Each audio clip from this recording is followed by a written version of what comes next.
कृष्णाय कुण्ठमेधसे राधाधनसुधासिन्धु नमो नित्यविहारिणे राधां कृष्णस्वरूपां वै कृष्णं राधा स्वरूपिणं कलात्मानं निकुञ्जस्थं गुरुरूपं सदा भजे यस्यात् कदापि वसनाञ्चलखेलनोत्थौ धन्यातिधन्यपवनेन कृतार्थमानि योगीन्द्रदुर्गमगतिर्मधुसूदनोऽपि तस्यानमोऽस्तु वृषभानुबोधिसेऽपि यं प्रव्रजन्तमनुपेतमपेतकृत्यं द्वैपायनो विरहकातराजुहाव पुत्रेति तन्मयतया तरवोगिनेदु तं सर्वभूतहृदयं मुनिमानतोऽस्मि वाञ्छाकल्पतरुभ्यश्च कृपासिन्धुभ्येव च पतितानां पावनेभ्यो श्रीवैष्णवेभ्यो नमो नमः। हरिजुवाय विराजिये कथा सुनो इतिहास तुम श्रोताय माद के तव पद रज समदास। श्री भगवान की असीम अनुकंपा से संत महापुरुषों के परम अनुग्रह से हम लोग नित्य प्रति श्रीमद् भागवत के माध्यम से सत्संग का परम लाभ प्राप्त कर रहे हैं। उस क्रम में आज कल से हम लोग कपिल भगवान और देवोती माता के संवाद के संबंध में चर्चा कर रहे हैं। उसी बात को आगे बढ़ाते हुए पूर्व प्रसंग को थोड़ा हम आगे पहले विचार कर लेते हैं। भगवान ने कहा कि योगः आध्यात्मिका पुरुषां मतो निश्रेयसाय में अत्यंतो परंतु यत्र दुःखस्य च सुखस्य च। उस योग के विषय में मैं कहता हूँ, मेरे मत में मनुष्य के लिए वो परम कल्याण का विषय है। जिस योग को प्राप्त होने पर मनुष्य सुख और दुख दोनों से ऊंचा हो जाता है और यही चित्त बंधन का कारण होता है, यही मुक्ति का कारण बनता है। जब विषयों में आसक्त होता है तब बंधन का अनुभव करता है और जब परमात्मा में स्थिरति हो जाती है तब मुक्ति का अनुभव करता है।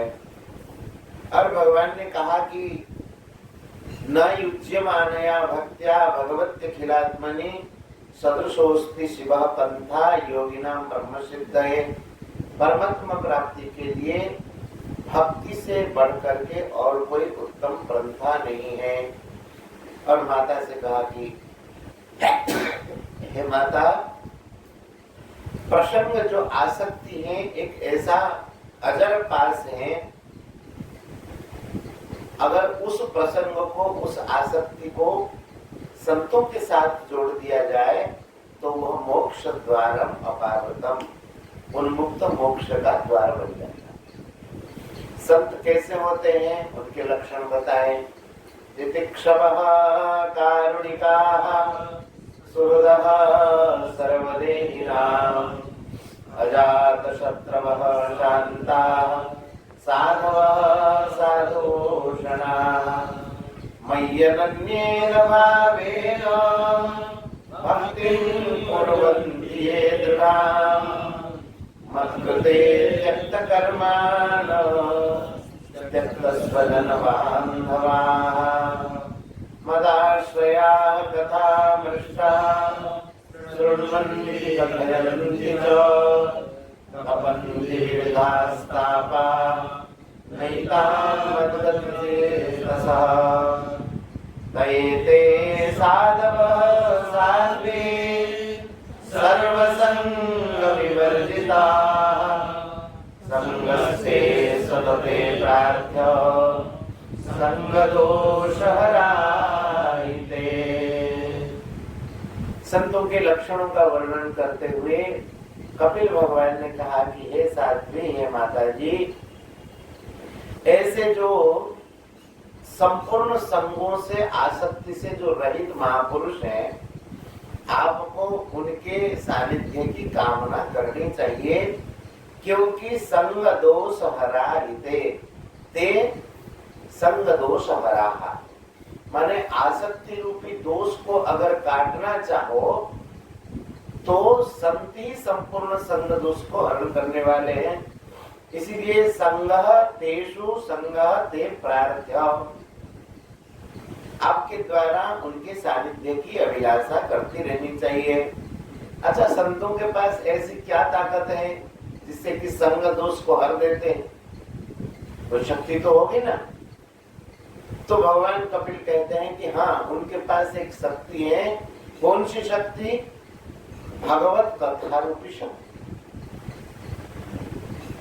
उस बात को कहते हैं सताम प्रसंगान मम वीर्य संविदो भवन्ति कर्ण रसायनाः कथा तज्जोषणादाश्वपवर्गवर्त्मनि श्रद्धारतिर्भक्तिरनुप्रमिष्यति।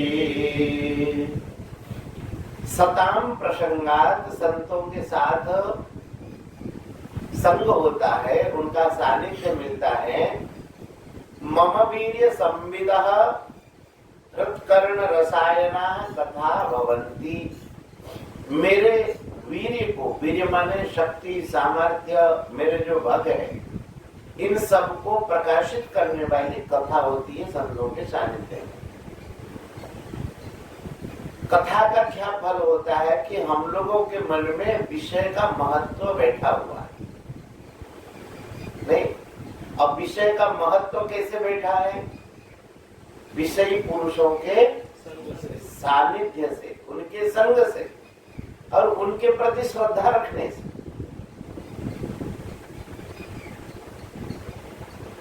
भगवान गीता जी में कहते हैं यामिमां पुष्पितां वाचं प्रवदन्ति अविपस्थिताः वेदवादरताः पार्थ नान्यदस्तीतिवादिनः कामात्मानः स्वर्गपरा जन्म कर्म फलप्रदां क्रिया विशेष बहुलां भोगेश्वर्य गतिं प्रति। ऐसे लोग जो है भोगों की बात कहते, स्वर्गादि लोगों की बात कहते हैं, और उनकी बातों को जो श्रद्धा पूर्वक सुनता है, धीरे धीरे धीरे धीरे उसके मन में भोगों के प्रति रुचि होने लगती। और भोगों के प्रति रुचि होने का फल क्या होता है? भोगेश्वर्य प्रसक्तानां तया अपहृत चेतसां व्यवसायात्मिका बुद्धि समाधो न विधीयते। फिर हमारे मनुष्य जीवन का लक्ष्य भगवत प्राप्ति, यह क्या ही नहीं, क्योंकि उनकी बातें सुन सुन करके हमारी बुद्धि अपहृत हो गई।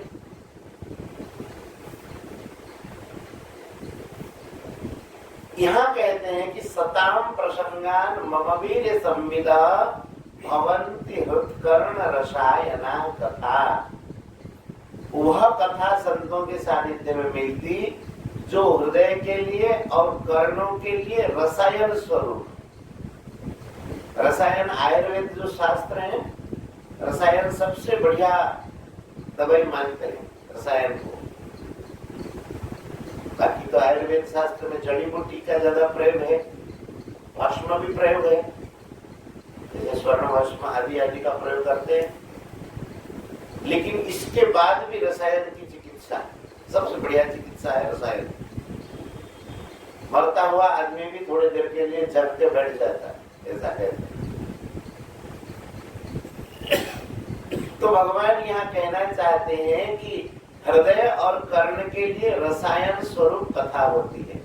तो प्रश्न उठता है, दवाई की आवश्यकता किसको होती है? जो बीमार पड़ा हुआ है। तो सारे के सारे जीव जो बीमार में पड़े हुए हैं, कैसे बीमार में पड़े हैं? विषयासक्ति है, यही बीमारी है और क्या। अच्छा, विषयासक्ति जा करके बैठी कहाँ है? हृदय में। किस रास्ते से वह विषय शक्ति गई भीतर? तो इसका मतलब कर्ण में भी दोष होगा और कर्ण नाड़ी में भी दोष होगा, और जिस हृदय में विषय शक्ति विषय की इच्छा बैठी है उसमें भी रोग है। तो कहते हैं कि यही बात तो कहते हैं, यह कर्ण नाड़ी पुरुषस्य जातो भव प्रदाम गेहरतिम छिनत्ति। एक श्लोक पढ़ाया था ना, यह कर्ण नाड़ी पुरुषस्य जातो। कहाँ का श्लोक है? वो कहते हैं श्री विदुर जी महाराज मैत्रेय से कहते हैं, पुरा कथा नाम कस्तृप्निया तीर्थ पदो विवान कस्तृप्निया तीर्थ पदो विधानात् क्षत्रिय सुबह सूर्य विरिड्यमाना। ये श्लोक है, पहले चरण याद रखो, लिख के रखो। कस्तृप्निया तीर्थ पदा विधानात् क्षत्रिय सुबह सूर्य विरिड्यमानात् यह कर्णनाड़ी पुरुषस्य जातो भव प्रदान गेहरतिम छिनत्ति। पहला चरण लिख लो, बाद में देख लेना। कहस्तृप्नुयात्, ऐसा कौन मनुष्य तृप्त हो जाए जो भगवान की कथा कर्ण नाड़ी के माध्यम से जाकर के संसार को प्रदान करने वाली जो संसार की रुचि है, वासना है, उसको छेदन कर देती है भगवान की कथा। ऐसी भगवान की कथा से कौन तृप्त हो जाए? इसलिए भगवान आप हमको विस्तार से कहिए। जहाँ विदुर जी प्रश्न करते हैं तीसरे स्कंद में वही देखना ही श्लोक मिल जाएगा। तो यहाँ कहना चाहते हैं कि हृदय और कर्ण के लिए वह कथा होती है जो कि रसायन स्वरूप है। संसार का जो महत्व हमारे भीतर बैठा हुआ है वासनाओं के रूप में, जैसे भगवत कथा रसायन के रूप में वहां पहुंचती है, धीरे धीरे वासना को क्षय कर देती है, रोग हमारा दूर हो जाता है ना। इसी बात को जब रघुगण जी को कहते हैं श्री जड़ भरत जी महाराज, वहां पर भी यही बात कहते हैं, रघुगण तपसा न याति न चेज्यया निर्वपनात् ग्रहाद्वा न छंदसा नैव जलाग्नि सूर्यै बिना महत्पाद रजोभिषेकम। यह जो तत्व का बोध बिना संतों के चरण सेवा के, संतों के चरण धूलि में जब तक मनुष्य अपने आप को अभिषिक्त नहीं कर देता है तो किसी उपाय से ये नहीं मिलता है। तो संतों के पास ये चीज मिलती है। तो संतों के पास क्या है? यस्तुत्तम श्लोक गुणानुवाद प्रस्तूयते ग्राम्य कथा विधाता। अब संतों के पास क्या है? उत्तम श्लोक गुणानुवाद, भगवान की कथा होती है संतों के पास। इसका मतलब जहां भी संत लोग रहते हैं, एक समय, कम से कम एक समय दिन में स्थिर रखना चाहिए जहां भगवत कथा में सब लोग आकर के बैठे। जिस स्थान में भगवान की कथा होती रहती है, साधकों की बुद्धि ठिकाने रहती नहीं। कम से कम सुनने को तो मिले बात, नहीं तो बुद्धि उड़ती रहती है। ऊपर से देखने के लिए बड़ा चकाचक, लेकिन भीतर सारा का सारा खोखला हो जाता है। तो कहना चाहते हैं कि संतों के पास विशेष चीज क्या है? उत्तम श्लोक गुणानुवाद, भगवान की कथा। और जहाँ कथा की प्रस्तुति होती है, प्रस्तुयते, जहाँ कथा प्रकट होती है, ग्राम्य कथा विघातः। ग्राम्य कथा माने विषय वार्ता विघात हो जाती है, माने विषयों के प्रति अब मन ललचाता नहीं है। ग्राम्य कथा का विघात हो जाता है। विघात माने नष्ट होना, उसमें रुकावट आ जाना, प्रतिबंधक। निषेव्य मानो अनुदिनम मुमुक्षु हो। मुमुक्षु पुरुष जब अनुदिनम निषेव्य माना, अनुदिनम माने प्रतिदिनम। कभी ऐसा नहीं सोचना चाहिए कि यार इतने दिनों से सत्संग कर रहे फिर क्या, वही बात महाराज जी कहते नहीं। अनुदिनम, प्रतिदिनम निषभ्यमानः। भगवान की कथा जब नित्य प्रति सुनते रहते हैं, मतिम सतिम यच्छति वासुदेवे, भगवान में मति सती हो जाती है, अर्थात बुद्धि हमारी भगवान में स्थिर हो जाती है। संतों के पास यही विशेषता है, बाकी तो सब चीजें कहीं ना कहीं मिल ही जाएगी। तो यहाँ कपिल भगवान कहना चाहते हैं कि हे माता, सताम प्रसंगान मम वीर्य संविदो भवन्ति नरसायना कथा तज्जोषणा आस्ववर्गवर्त्मनि श्रद्धारतिर्भक्तिरनु प्रमिष्यति। तज्जोषणा, उसके सेवन से। किस धातु से बना जोषण? जुष सेवने, इसी से व्याकरण समझ आ जाएगा। तज्जोषणा, उसके सेवन से। उसके सेवन से माने भगवत कथा के श्रवण से, और नित्य प्रति श्रवण करने से आशु, आशु माने शीघ्र, अपवर्ग वर्तमनि, अपवर्ग वर्तम माने मोक्ष मार्ग में, भगवत प्राप्ति के मार्ग में पहले होती है श्रद्धा। क्रम देखो, श्रद्धा, रति, भक्ति, अनुप्रविश्यति। क्रमशः पहले श्रद्धा, आदौ श्रद्धा, ततः साधु संग,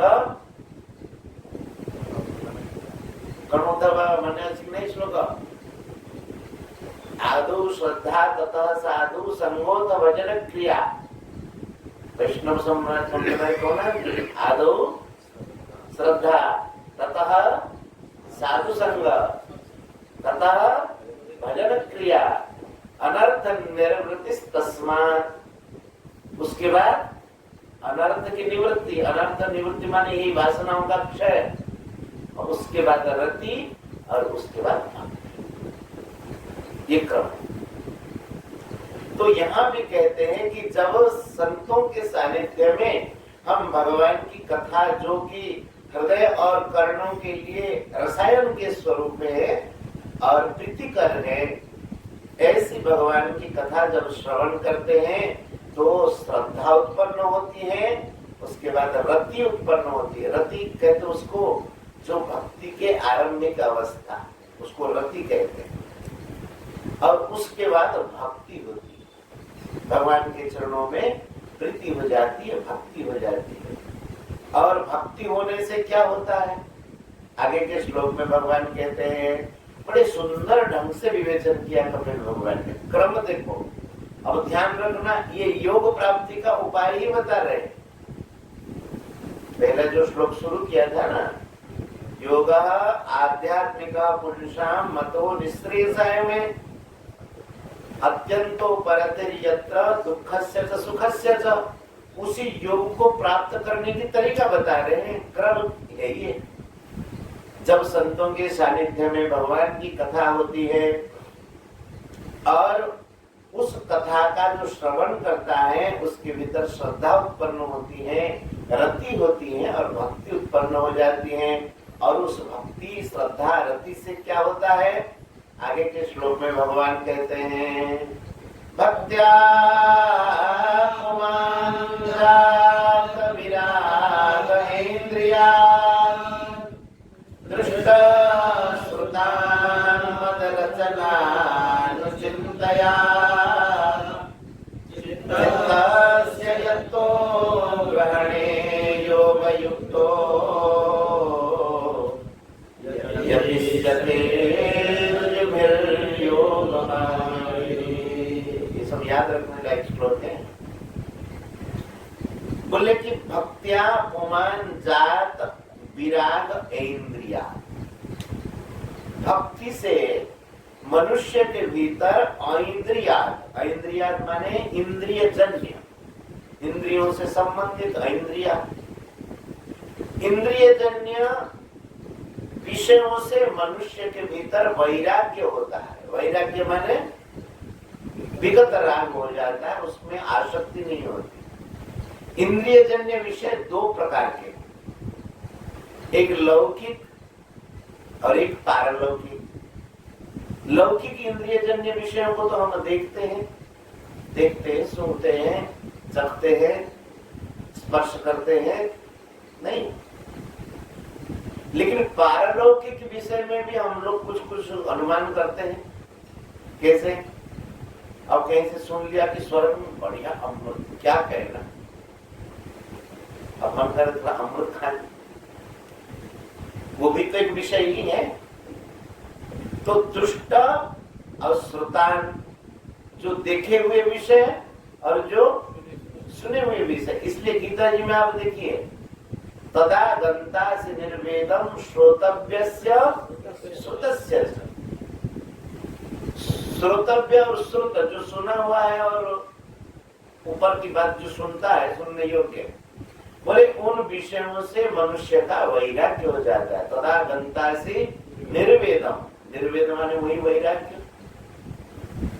तो दोनों प्रकार के विषयों से वैराग्य हो जाता है ना। लौकिक और पारलौकिक जितने भी सुख है, उनको लगता है कि यहाँ के सुख जैसा है परलोक में भी वैसा ही।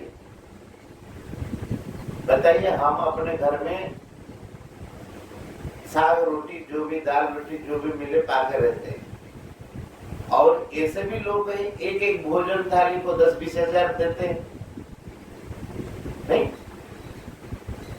अच्छा, उनके पेट भरने में हमारे पेट भरने में क्या फर्क है? एक बार जीवा से भीतर गया तो सब बराबर है ना, उनका भी हमारा भी सब बराबर है कि कुछ फर्क है? और जो कल जो सुबह सुबह जो निकलने वाला है, आज भोजन किए और कल सुबह जो मल निकलेगा उसमें उनका विशेष मल है, हमारा कमजोर मल होगा क्या? है? कोई फर्क नहीं। जैसे यहाँ के भोगों में कोई फर्क नहीं, हम रोटी खाते थोड़ा घी चुपड़े के खाते, और क्या? हम यहाँ 20 रुपए में टमाटर खरीदते हैं, वहाँ 400 रुपए में खरीदते, और क्या? लेकिन मन लग जाता है कभी कभी 5 स्टार होटल में जाकर के बैठ के खाए, ऐसा लग जाता है ना। तो जैसे उनके भोग है 5 स्टार होटल में भी चीज वही है, ऐसे ही स्वर्गादि लोक में भी जो भोग है वो विषय इंद्रिय संयोग से ही होगा। समझ में नहीं बात? वहां का भी जो सुख होगा ना स्वर्ग लोक में भी, वह भी विषयों से इंद्रियों का संयोग होगा, इंद्रियों के साथ विषयों का संयोग होगा, तभी सुख मिलेगा। तो हम लोग भी तो विषय इंद्रिय संयोग से सुख लेते हैं, फर्क क्या? तो इस प्रकार से जब बोध हो जाता है, अच्छा इंद्रियातीत सुख कौन सा है? जो विषय इंद्रियों के संयोग से न हो, अपने आप में प्राप्त हो, वह सुख आनंद देने वाला है। बाह्य स्पर्शों से असक्त होगा तो आत्म सुख को प्राप्त होगा, परमात्मा सुखों को प्राप्त होगा। बाकी तो स्वर्गादि सुख भी उसी जाति के हैं। तो भगवान कहना चाहते हैं कि दृष्ट और श्रुत दोनों विषयों से मनुष्य का वैराग्य हो जाता है। भक्त्या पुमान जात विराग इंद्रिया दृष्ट श्रुतान मद रचनानुचिंतया।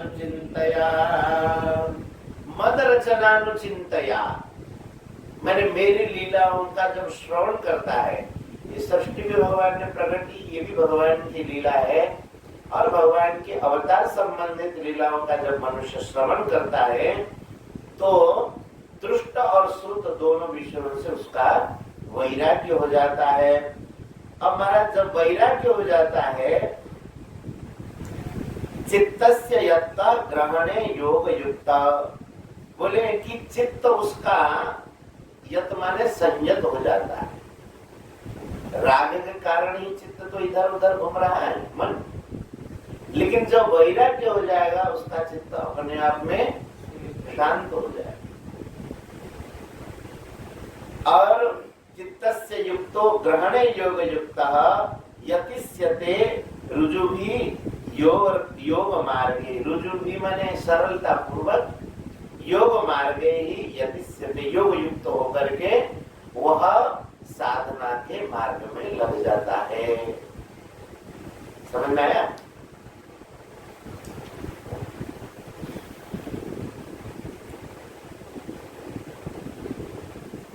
उसके बाद क्या होता है?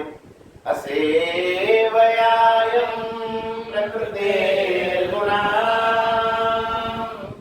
ज्ञानेन वैराग्य विजृंभितेन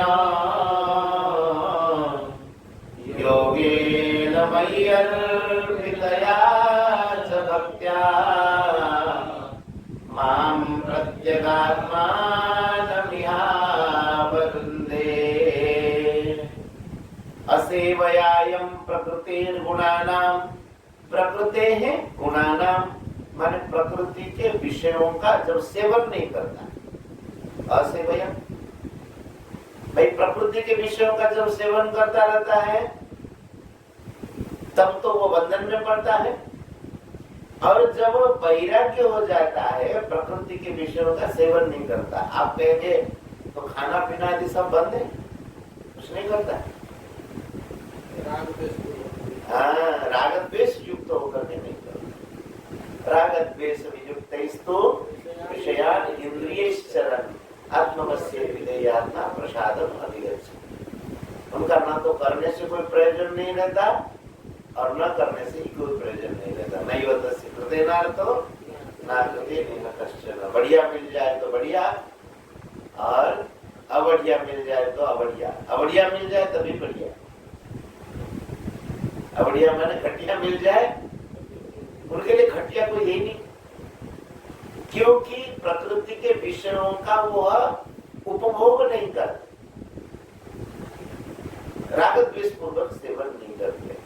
तो भगवान कहना चाहते हैं प्रकृते गुणानाम असेवया, प्रकृति के गुण जो कि विषय हैं उनको सेवन न करने से, और ज्ञानेन वैराग्य विजृंभितेन, वैराग्य विजृंभितेन ज्ञानेन, वो ज्ञान कैसा?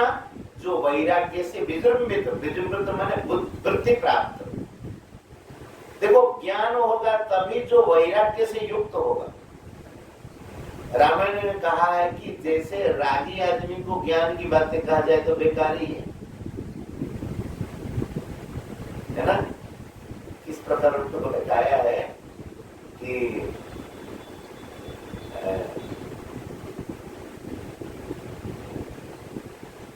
ऊसर भूमि में जैसे बीज बोए है, हाँ उसी प्रकार ऊसर भूमि बोए, बीज बोए जैसा, स्मरण नहीं आ रहा कोई प्रकरण है।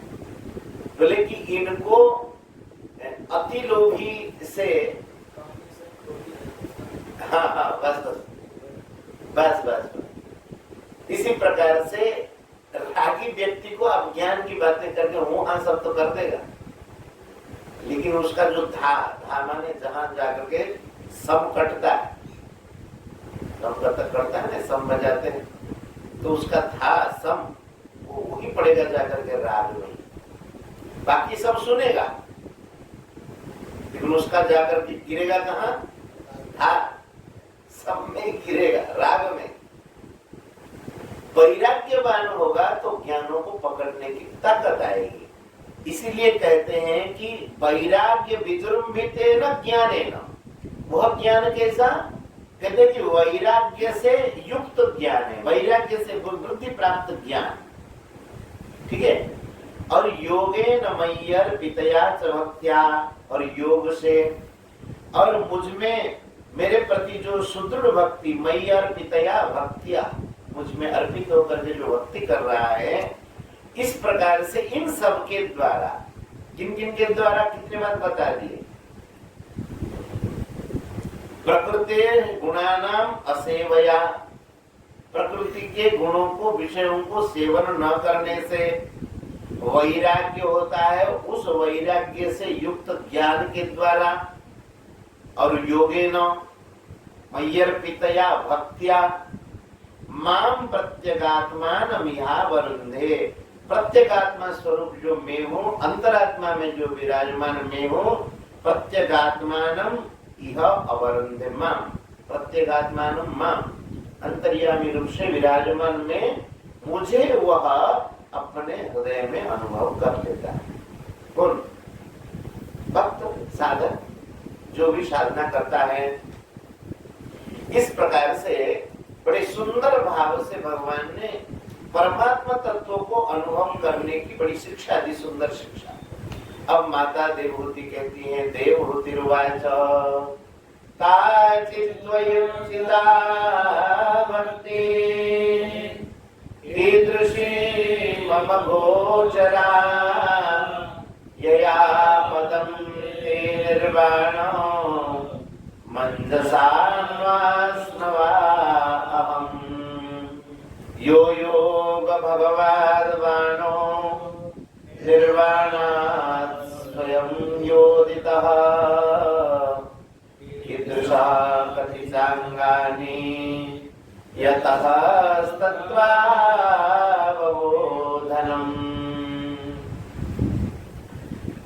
कहते हैं कि माता देवहूति कहती हैं, काचित् त्वयुचिता भक्ति कीदृशी मम गोचरा। बोले कि भगवान ठीक है, वह भक्ति का स्वरूप क्या है? काचित् त्वयि उचिता भक्ति, वह जो आपकी जो समुचित भक्ति है ना, आपके प्रति जो एकदम यथार्थ जो भक्ति है, वह उसका स्वरूप क्या है? कीदृशी, उसका स्वरूप क्या है? और मम गोचरा, मैं कैसे उसको अनुभव कर सकती हूँ? क्योंकि आपकी भक्ति है तो बढ़िया, लेकिन मुझ जैसे अबला को, नारी को अगर समझ में न आए तो फायदा नहीं है ना।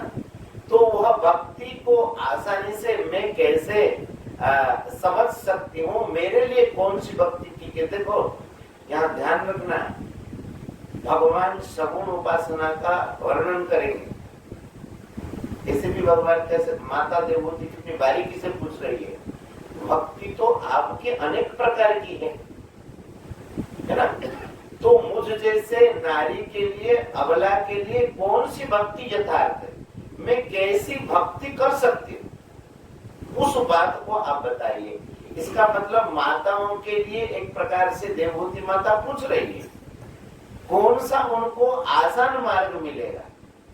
और उसमें सबसे जो बढ़िया मार्ग भगवान आगे बताएंगे, भगवान के अर्चा विग्रह की सेवा।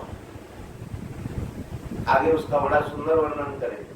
जैसे हम लोग ठाकुर जी की सेवा करते हैं, भगवान के श्री विग्रह की सेवा करते हैं, भगवान कहते हैं माता सबसे यही सुंदर हो। बगीचे में अगर पुष्प हो तो पुष्प चयन करके दो, स्नान कराओ, सुंदर श्रृंगार कराओ, भगवान को भोग लगाओ, दर्शन कर करके प्रसन्न हो और भगवान के साथ वार्तालाप करो। यही भगवत प्राप्ति का अतिशय सुंदर मार्ग। अरे भगवान इसको बताएंगे। काचित् त्वयुचिता भक्तिः कीदृशी मम गोचरा यया पदं ते निर्वाणम् अंजसा न्वास्नवा अहम्। अंजसा शीघ्र ही, अन्वास्नवा अहम् शीघ्र ही मैं कैसे आपके ते निर्वाणम पदम यया, जिस भक्ति के द्वारा मैं आपके निर्वाण पद को प्राप्त कर सकती हूँ, मेरे लिए जो सहज हो। अंजसा माने सहजता से।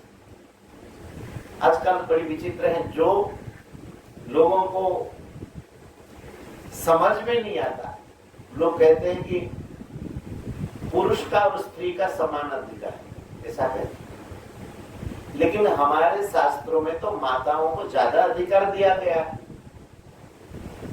समानता की कहाँ बात करते हैं? माताओं को हमारे शास्त्रों में कहा है कि पिता से माता का जो महत्व है वो 100 गुना श्रेष्ठ है, कहीं सहस्र गुना भी बताया। अब हम समानता की बात करते हैं।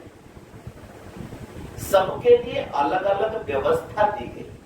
साधक की रुचि, योग्यता, उसकी परिस्थिति, अगर उसके अनुरूप साधन बताएंगे वो ठीक से कर पाएगा कि उसके प्रतिकूल बताएंगे कि ठीक कर पाएगा?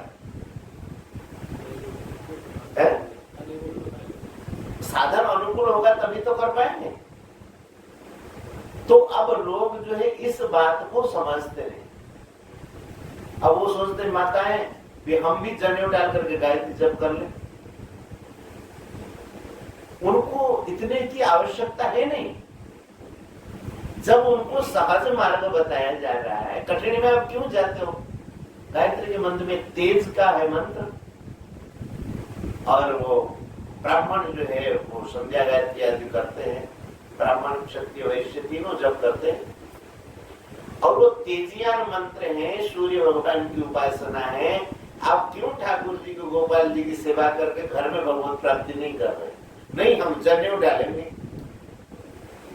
कोई यथार्थता नहीं है। भगवान कहते हैं माताओं का स्वभाव हर समय कोमल होता है, उनके अनुरूप अगर वो साधना करें तो उनको सहजता से भगवत प्राप्ति होगी। और कठिनता में जाने की क्या जरूरत है? हमारे घर के पास अगर 10 रुपए में सब्जी मिल जाती है तो हम क्यों जाकर के दिल्ली से 20 रुपए में सब्जी लाएंगे? क्यों लाएंगे पता नहीं? वो दिल्ली की सब्जी है, इसलिए। दिल्ली की सब्जी क्या, गिनी से दिल्ली सब्जी जाती है, समझ में आएगी नहीं बात?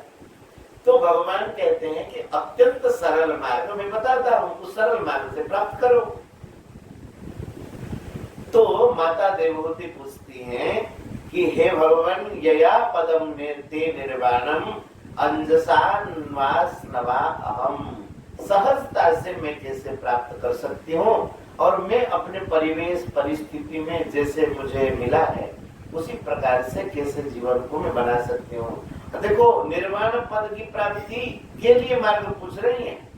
ऐसा नहीं कि माताएं भगवत प्राप्ति कर नहीं सकती, ऐसा नहीं है, लेकिन ये मार्ग उनके लिए आसान मार्ग, ऐसा कहते हैं। और कहते हैं यो योगो भगवद्वानो निर्वाणात्मं स्वयं स्वयं दितो स्वयं स्वयोदितः कीदृशः कति चांगानि यतस्तत्वारोधनम्।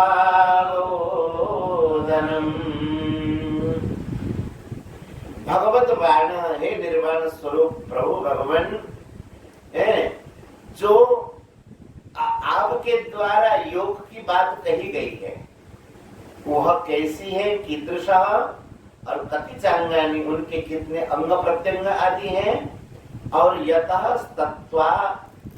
तत्त्वावबोधनम, और जिससे तत्व का बोध हो जाए अंग प्रत्यंगों के साथ आप कृपा करके हमें बताइए। तदेतन में विजानीहि यथाहं मंदधीर हरे सुखम बुद्ध्ये दुर्बोधम योषा भवदनुग्रहात्। देखो, जो श्रेष्ठ पुरुष होते हैं उनमें कितना दैन्य भाव होता है, जबकि देवहूति माता मंदधी नहीं है। मंदबुद्धि वाली है क्या? आप उनके जीवन चरित्र को तो पढ़ते हुए आए हैं। जिनको विषयों से वैराग्य है और भगवत प्राप्ति के संबंध में पूछ रही है, वो मंदबुद्धि वाली है। लेकिन ऐसा इसीलिए पूछ रही है, सामान्य लोग जिन बातों को समझ नहीं पाते हैं उनके लिए यह बात पूछ रही है कि सामान्य से सामान्य माताएं पुरुष सब इन बातों को समझ में उनको आ जाए, इसलिए देवहूति माता अपने आप को कहती हैं तद एतन में विजानी ही यथाहम मंदधि हरे। बोले कि हे भगवान, मैं तो मंदमती हूँ, स्त्री जाति हूँ, योषा, और भगवद अनुग्रहात्, आपके अनुग्रह से दुर्बोधम सुखम बुद्धेय, जो दुर्बोध है आत्म तत्व भगवत प्राप्ति का जो मार्ग अत्यंत दुर्बोध है, आपकी कृपा से मुझे ऐसे बता दिया जाए कि जैसे मैं सुखम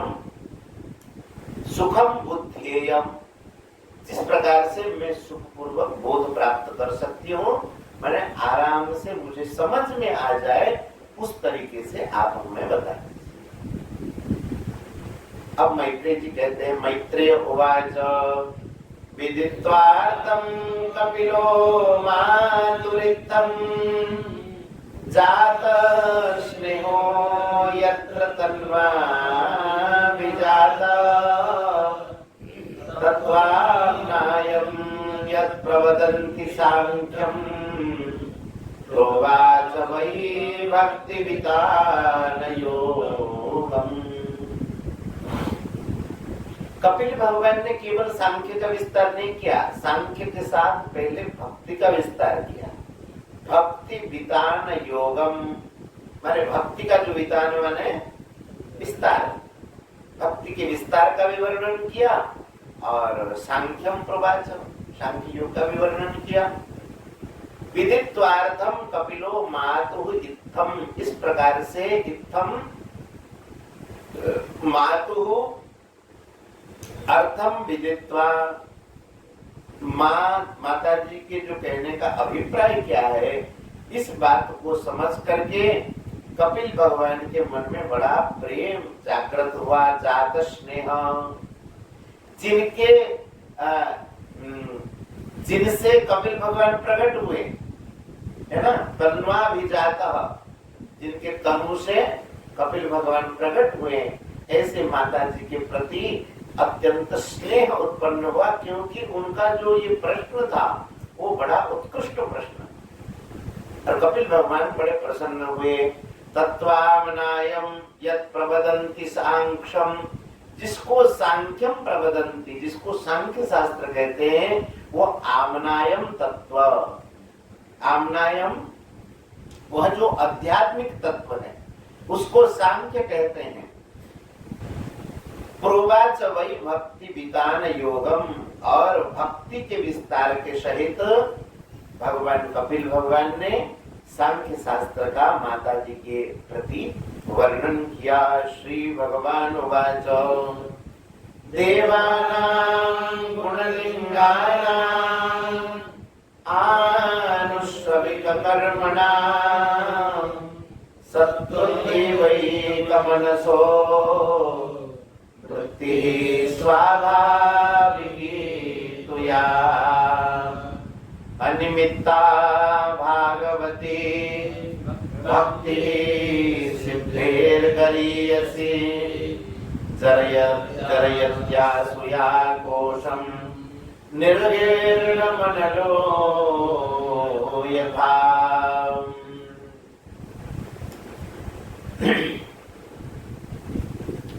देवानां गुणलिंगानां आनुश्रविक कर्मणां सत्व एवैकमनसो वृत्तिः स्वाभाविकी तुया। सत्व एवैकमनसो वृत्ति स्वाभाविकी तुया, जो वृत्ति है, जिनका चित्त या वृत्ति स्वाभाविक रूप से एक मनस माने एक निष्ठ हो जाता है। देखो संसार में कहीं भी बुद्धि और वृत्ति और मन एक निष्ठ हो नहीं सकता। सोच के देखो, हो जाएगा एक निष्ठ? क्यों नहीं?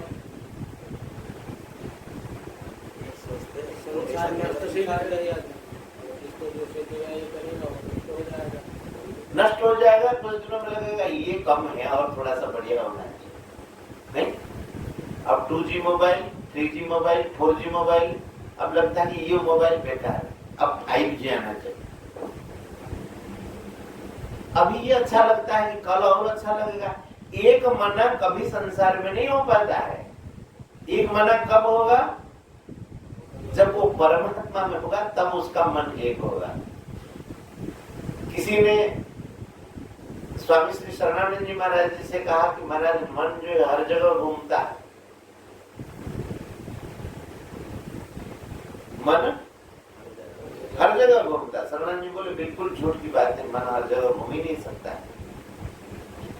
और मन हर जगह घूमता है, मक्खी जो है हर जगह बैठती है जाकर के, लेकिन एक जगह बैठने के बाद फिर और कहीं नहीं बैठती। कब, कहां? आग में। मक्खी अगर आग में जाकर के बैठ गई, उसके बाद दूसरी जगह बैठने लायक रहती है क्या? जब तक वह आग में बैठी नहीं तब तक दूसरी जगह बैठती है। तो मन संसार में जगह जगह घूमता रहता है, एक मना हो नहीं पाता है। लेकिन जब परमात्मा में लग जाता है तो सारा का सारा घूमना बंद, एक जगह बैठ गया मन। तो देवानाम गुणलिंगानाम आनुश्रविक कर्मणाम, आनुश्रविक कर्म माने वेद विहित जो कर्म है, और उन कर्मों से वैराग्य होकर के जब उसका मन एक माने जब वो वैदिक कर्मों को, वेद विहित कर्मों को करता रहता है तो इंद्रियादियों से उनका मन हट करके परमात्मा में ही प्रतिष्ठित हो जाता है। क्या भाव दिया इसका?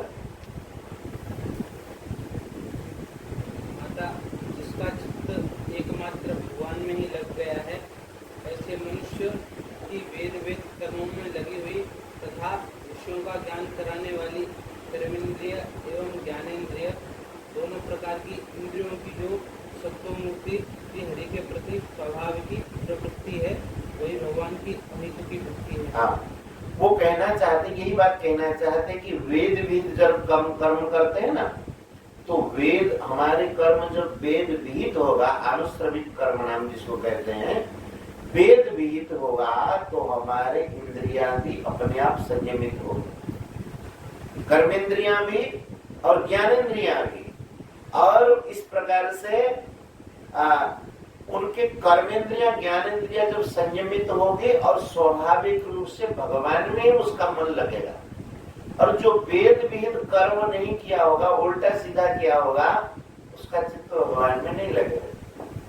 तो कहते हैं कि जो वेद विहित कर्म करने के बाद, सही तरीके से कर्म करने के बाद जो चित्त भगवान में लग जाता है, मन भगवान में लग जाता है, उसी को कहते हैं भक्ति। और अनिमित्ता भगवती भक्ति सिद्धे गरीयसी, भगवान के चरणों में भगवती अनिमित्ता भक्ति, भगवान के चरणों में जो अनिमित्त भक्ति है, अनिमित्त भक्ति माने अहेतुक भक्ति, किसी निमित्त से नहीं, ऐसे जो निष्काम भक्ति भगवान के चरणों में, तो कहते हैं कि सिद्धे है गरीयसी, वो सिद्धि से माने मुक्ति से भी श्रेष्ठ है। कैसे श्रेष्ठ है? जरयति आसुया कोशम निर्गिर्ण मनलो यथा, जैसे हम लोग भोजन करते हैं, कुछ खाते हैं अथवा पाते हैं प्रसाद, तो प्रसाद सेवन करने के बाद उसके बाद उस भोजन को हजम कौन कर देता है? जठराग्नि। निर्गिरणम अनलो यथा, अनल माने जठराग्नि,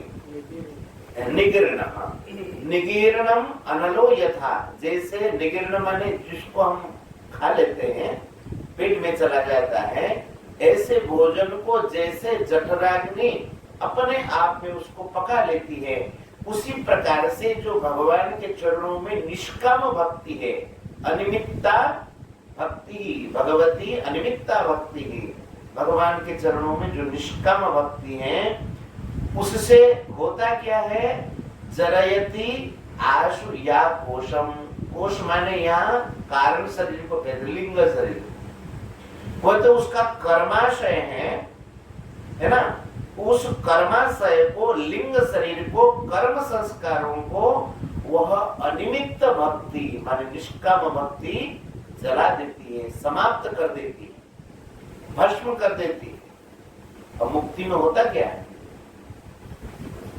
लेकिन मुक्ति और भक्ति को श्रेष्ठ क्यों कहते हैं? देखो, अगर मुक्ति में भी वही होता है कर्म बंधन से अथवा कारण शरीर से मुक्त होता है। और भक्ति में तो वही बात हुई, लेकिन इसको श्रेष्ठ क्यों कहा?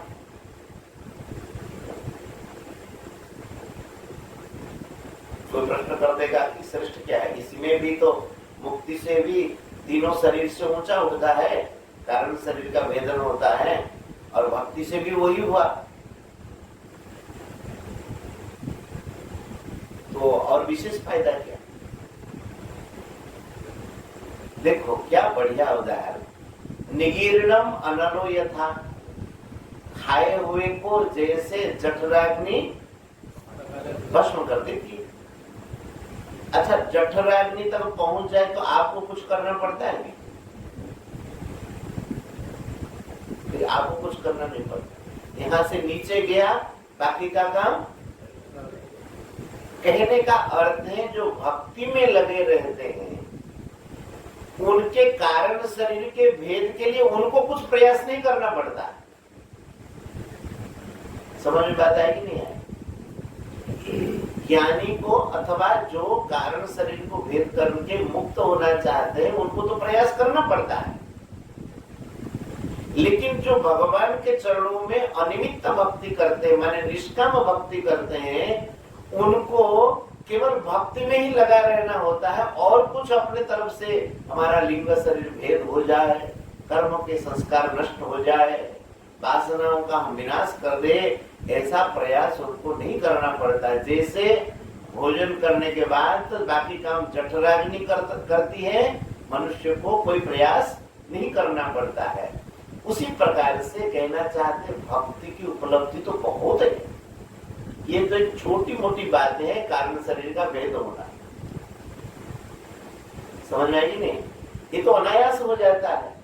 इसलिए भगवान ने कहा कि अनिमित्ता भगवती भक्ति ही सिद्धेर गरीयसी जरयति आशया कोशम निर्गिर्ण मननो यथा प्रेम भगति जल विनो रघुराई अभ्यंतर मल कबहु न जाए। ये आभ्यंतरिक जो मल है, वासनाएं, ये भक्ति से, प्रेम भक्ति रूपी जल से ये सब कुछ धो जाए। और भक्ति कैसी होनी चाहिए? अहेतुक्य प्रतिहता ययात्मा संप्रसीदति। अच्छा, आप बताइए, भगवान ने हमको मनुष्य शरीर दिया, कुछ शर्त रखा क्या? तुम हमको इतना पैसा दो, हवा देंगे तुमको, ऐसा रखा? जो गाली बकता है भगवान के नाम से, उसके लिए भगवान ने ऑक्सीजन खोला कर रखा नहीं। जब भगवान बिना निमित्त से आपको भक्ति कर रहे हैं, आप क्यों चाह रहे हैं कि भगवान हमको ये दे तो हम भक्ति करें? अरे वे हमारे अपने हैं, इसलिए अच्छे लगते हैं। ऐसी भक्ति जो होती है सकाम भक्ति, तो वो भगवान की भक्ति नहीं करता, वो कामनाओं की भक्ति करता है। नहीं, मन की इच्छा पूर्ति हो गई, ठाकुर जी बहुत अच्छे। इच्छा पूर्ति नहीं हुई, चलो इनको विदा करो और दूसरे को ला। ऐसा करता है। बोले इस प्रकार से भक्ति से होगा नहीं। भक्ति होनी चाहिए अनिमित्ता भागवती भक्ति। भगवान के चरणों में जो निष्काम भक्ति है वो सिद्धि से भी श्रेष्ठ नहीं रखते।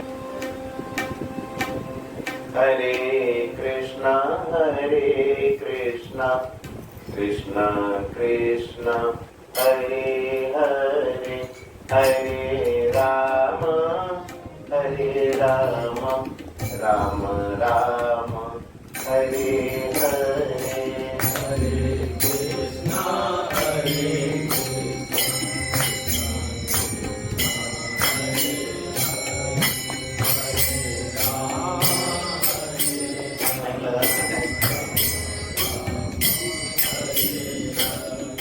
हरे कृष्णा हरे कृष्णा कृष्णा कृष्णा हरे हरे, हरे राम राम राम हरे हरे, हरे Krishna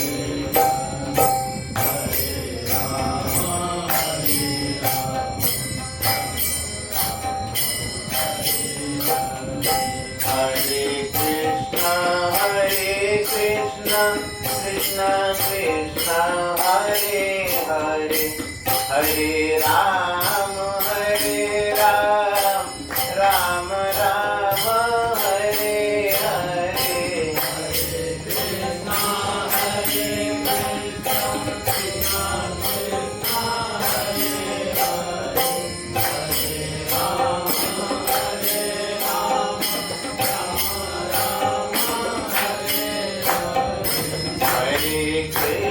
Hare Krishna, Krishna Krishna, Hare Hare, Hare Ram, Ram Ram, Hare Hare,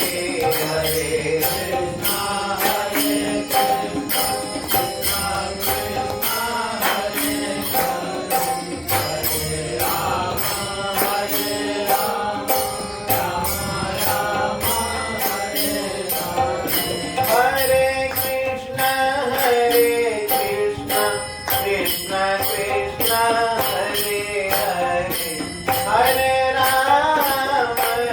Ram, Ram Ram, Hare Hare, Hare Krishna, Hare Bol. Jai Ho. Hare Krishna, Krishna Krishna, Hare Hare, Hare Ram, Ram Ram, Hare Hare, Hare Krishna, Hare Krishna, Krishna Krishna, Hare Hare, Hare Ram, Ram Ram, Hare Hare, Hare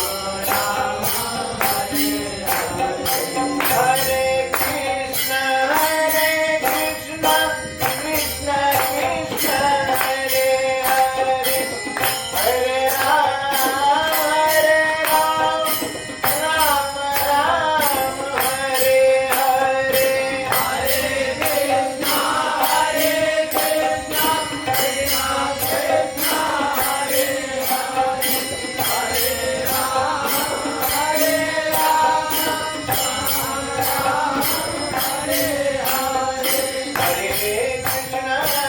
Hare Krishna, Krishna Krishna, Hare Hare, Hare Ram, Ram Ram, Hare Hare,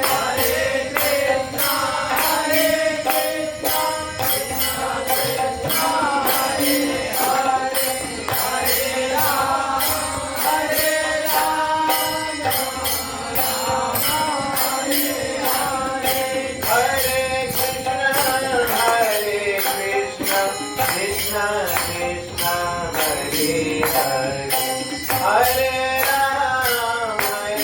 Ram, Ram Ram, Hare Hare,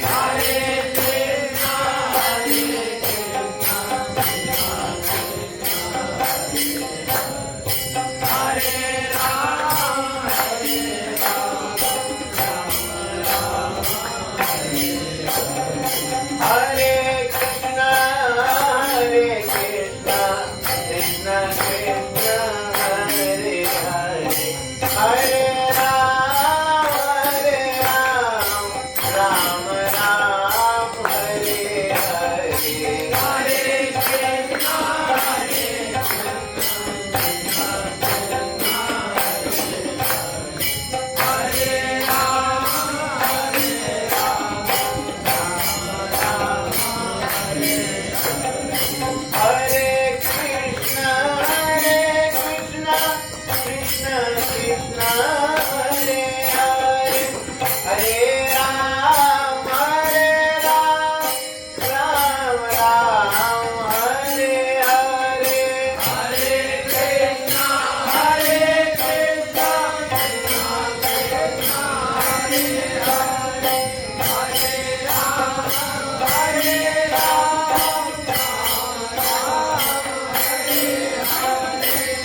Vrindavan Bihari लाल की श्री राधा रानी की श्रीमद् भागवत महापुराण की श्री जगन्नाथ महाप्रभु की श्री वृंदावन धाम की सब संतन की सब भक्तन